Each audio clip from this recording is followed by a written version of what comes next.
Hey everyone, and welcome to another edition of Board Games Hitting My Table. This is for the first half of May 2022. If you don't know what this series is about, it's where I talk about all the non-new to me board games that I played during the first or second half of the month, just to give you an idea about what is remaining to hit my table.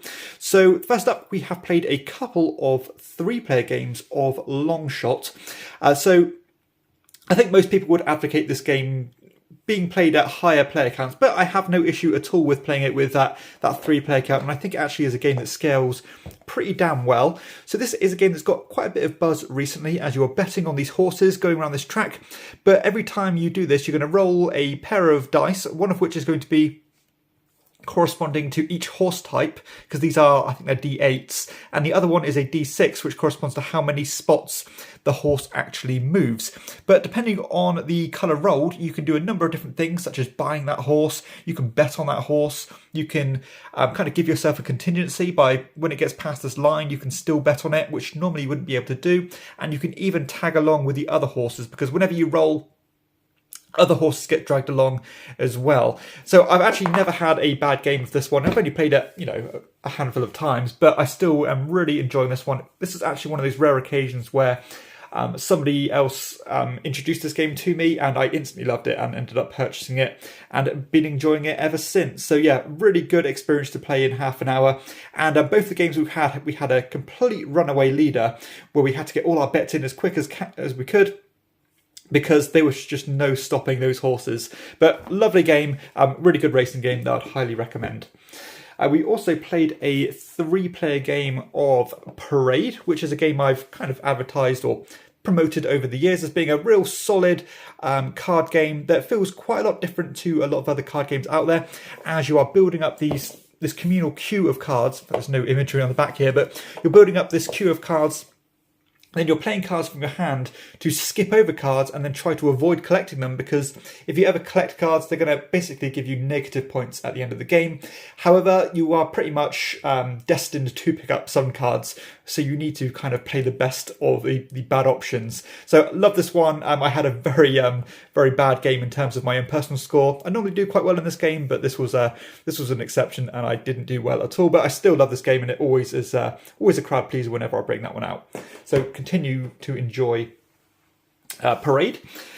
Talking about continue to enjoy, we played another 3-player game of Subastral. So this is another card-driven game, as you are trying to collect these different sets of cards. So you have these cards with different types on. And not only are you doing a kind of traditional sliding scale point scoring system where the more sets you get, the more points you get, but also you'll score multiplications of your most numerous sets depending on how far they are along in the order you collected them. So if you ended up collecting, something 7th in a row, and then you get loads of those cards, each one of those cards is going to get you 7 points, which is a really cool scoring system. Check out my review if you're not familiar with this one. But yeah, another game I continue to enjoy. It's very breezy to play, but it's still quite interesting. And I like the balancing between the two of, collecting sets, but also collecting duplicates and collecting things in order. I like that additional restriction. And I actually, for once, I normally focus on getting one set and then duplicates of another type, but I actually built a few sets this time, and that ended up paying off. So nice to see the different approaches you can take with Subastral. And one of my opponents got in a massive kind of corner where they kept on playing their cards and having to waste turns to pick up new cards rather than having that freedom to do both, because this is a really cool hand management system where you need to weigh up the benefits of not only playing cards in front of you for scoring, but kind of giving yourself options by building up your hand back up. Lovely game. We also played a couple of lighter 4-player games, because these are the only games that my dad will actually play with us. So we played a 4-player game of Marrakech. So this is like an ultra simple little kind of roll and move style game really, but whenever you roll this, you roll a die and then you move this wooden piece around, and whenever you land, you're going to lay a piece of carpet, and basically you're going to build up this this grid of your carpet. But whenever anybody lands on your carpet type, they give you money equal to the coverage of that spot. So you can see here, This bit of carpet covers up 3 squares, therefore if another player landed on your carpet, they'd give you 3 coins. That's as simple as the game gets. It works, and we've played this so many times, and it continues to be one of my dad's favourite games. So I've got no issue playing Marrakech, and we had a good fun with that one. On the same kind of lines, we played, with my dad again, we played Drop It, which is a kind of silly dexterity style game, as you are dropping these different shapes into this vertical kind of perspex thing, really, this device, and you're trying not to connect colour to colour or shape to shape. So you're just dropping them in and hoping they land in a certain way and getting victory points. But another game that just works. It's as simple as it gets, and it's kind of hard not to enjoy, really, because people like that kind of dexterity puzzle, and this is a good example of that. So I had another nice game, a couple of games actually, of Drop It. We also played a 3-player game of Flea Market, which is a game that has really grown on me since we picked this one up. This is quite an interesting bidding little game, but one where you have limited control over what you can bid. But basically each round one of these tokens is going to come up for auction, but you can only ever bid what you roll. So I think you're going to roll a pair of d6s, and whoever rolls the highest gets first refusal on buying things. And basically every round a new artifact is going to come up for auction, but if you've already purchased that one, it's going to go back up for auction, but you get a nice little bonus for doing so. So it's got quite a cool little trade-off of how much you can pay for things, what are the odds of these come back out again for auction to get your money back, and so on. And normally this game leads to the extremities of the dice rolls, i.e. the really high numbers or the really low numbers, to be worth not so much.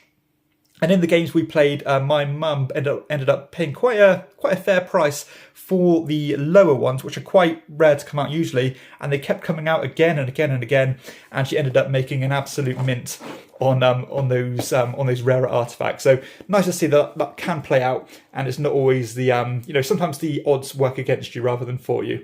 But Flea Market, nice little family weight auction game. We played a couple of party games last night, actually. We played these at 6-player counts. We finally revisited Trap Words, which is a game I don't really hear anybody talk about, but I think this is a really nice team versus team word association game. But this one, you are trying to relay clues to your teammates for them to guess the word that you're trying to indicate towards. But before you do that, your opponents have an opportunity to write a few words down, and if the clue giver ends up saying those words because they don't know what they are, then you automatically lose the round. So you've got to try and avoid falling into those pitfalls. You've got to be that, sometimes you can be obvious, sometimes you can be a bit more clever and hope your opponents will go that way, and it just works. It's a very nice game and it's a lot of fun. And it also has some quite cool catch-up mechanisms as well, where if somebody's rolling away with things, they get kind of hit with these punishments, which makes it a bit harder for them. But really like this one, and another party game that works really well and is, I think, quite significantly underrated. That is Trap Words. Very good game of that one. Classic party game. We played one round of Telestrations just to end our game night, and always have a good time with Telestrations. Yes, it always goes down that dirty path very quickly, but hey, guaranteed laughs and one of the best party games ever made, and I don't see that changing anytime soon. That is Telestrations. We played a 3-player game of Fearsome Flaws, which is another kind of family weight point-to-point movement style game. It's almost like a roll and move style game, but rather than rolling and moving, you move a number of spots equal to the number on here, and then these pieces flip over and they have a different movement value. But you're basically trying to get your group of characters out of the exit, but every round you have this kind of monster piece that will move around the board in a kind of programmed way and potentially destroy your people and send them back to the beginnings. I don't mind this one. I think it's okay. I find it a little bit frustrating and dragging on a little bit too long. And it's pretty much doing the same thing from start to finish. But I think it's fine. My brother seems to like it, and I think it's just tolerable, really. That is Fearsome Flaws. We also played a 3-player game of Lost Kingdoms, which another game that's not really known about. Nobody talks about this one. Has a nice visual look to it, that's for sure. And it's a simple, abstract area majority game with, of course, a dinosaur theme to it.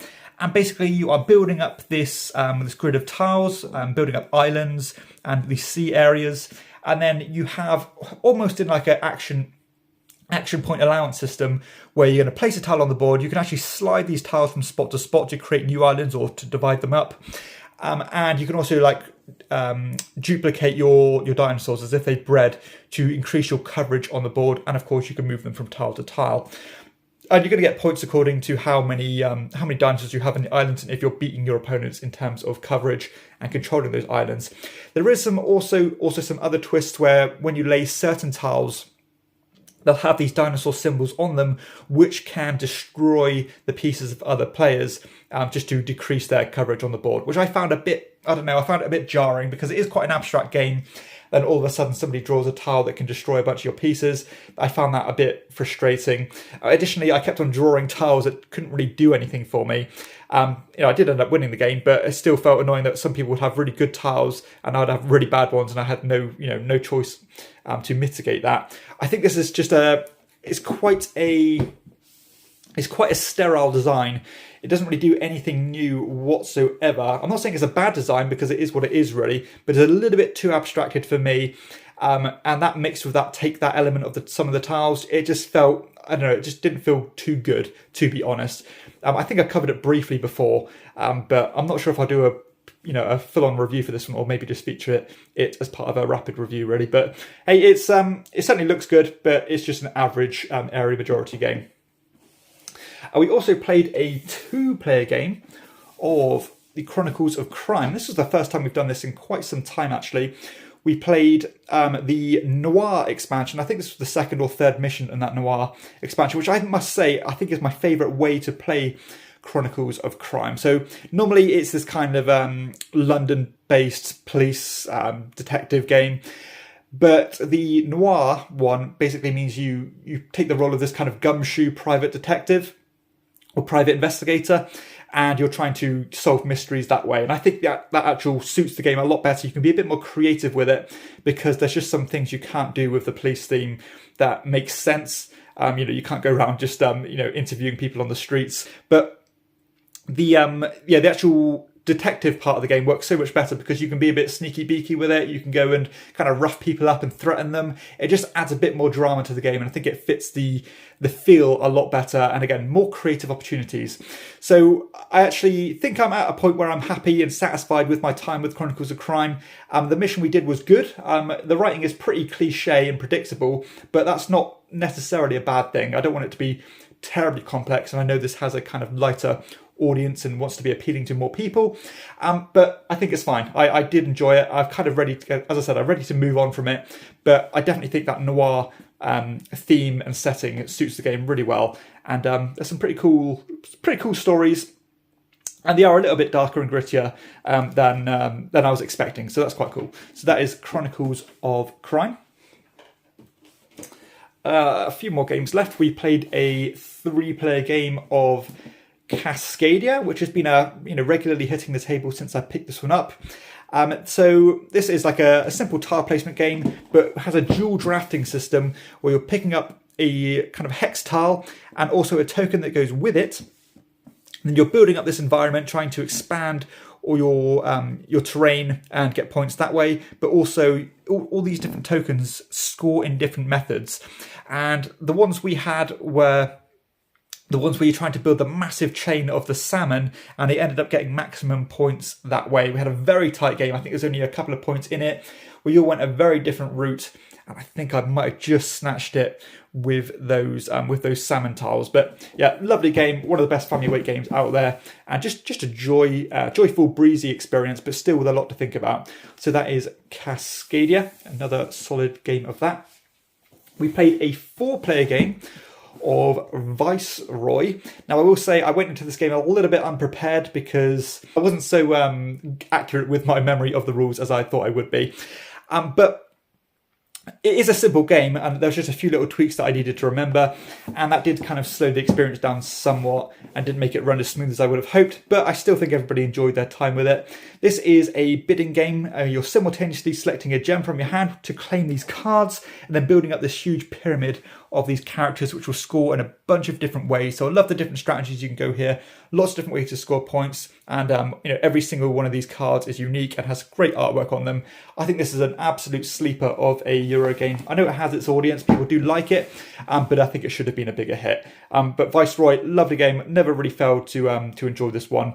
And 4 players is a lot tighter. I found it quite difficult to hit the peaks that I normally do by playing at 2 or 3 players, which is probably assumed, because it's you end up spending more gems to claim the characters, because if you ever bid the same gem as another player, then you just cancel each other out and can end up wasting them quite a lot. But one of my opponents who played this game for the first time absolutely annihilated us and went for a very kind of gem-driven strategy where they got as many gems as they could, just to give them lots of mitigation to get the exact tile or the exact card that they wanted, and that ended up working really well for them. I ended up investing in a bunch of characters that didn't synergize with each other at all, and probably was my worst performance on Viceroy, but I still really enjoy the game, and another game that's continued to improve for me. That is Viceroy, and I'm looking forward to trying the expansion with this one, because I did end up picking that one up last month. Penultimately, we played a game of Nova Luna at 3 players again. I introduced this one to a player who'd never played it before, and they ended up really enjoying it. This game is, I've said this a few times already this video, this is going from strength to strength for me. What a wonderful design this is. I love this puzzle. We're trying to build up these networks of these colours to put these discs down once the criteria is met. This tile here wants to touch 4 other red tiles, but they all synergize with each other. You can have these really great moves where you get a bunch of these discs down with a single placement. Has this kind of a time track system where you can move a certain amount of spots but not go back on yourself. Be careful about what you're leaving your opponents. Lots of turn angst and people grabbing the tiles that you want, and just a great experience in 30 minutes or so, and a very tense race as well to get those discs down and to play as efficiently as you can. Brilliant game, and I could not recommend this one enough if you like that lighter, medium light style tile placement game with a puzzly aspect to it. This is one of the best games out there for that style of game. We also played a 2-player game of Mercado de Lisboa, which is a kind of it's a co-design by Vital Lacerda, and is a part of his.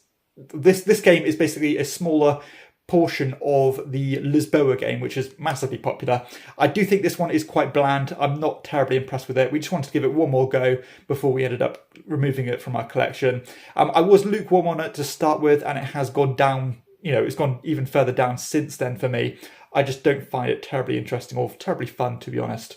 But that is Mercado de Lisboa. We had our kind of thoughts verified that it was time for this one to go, but just wanted to give it one more play. So that's it really. That's all the board games that I've been playing during the first half of the month. Hopefully I'll get some bigger games played during the second half of the month. But of course, I've been juggling that with a lot of new titles as well, which will hopefully be coming up for review and coverage on the channel. But as always, be sure to like the video, be sure to subscribe to the channel, and of course check out my Patreon and Kienda as well if you want to pick up any games using my discount code. But for everyone else, I'll see you next time on Chairman of the Board. Bye bye.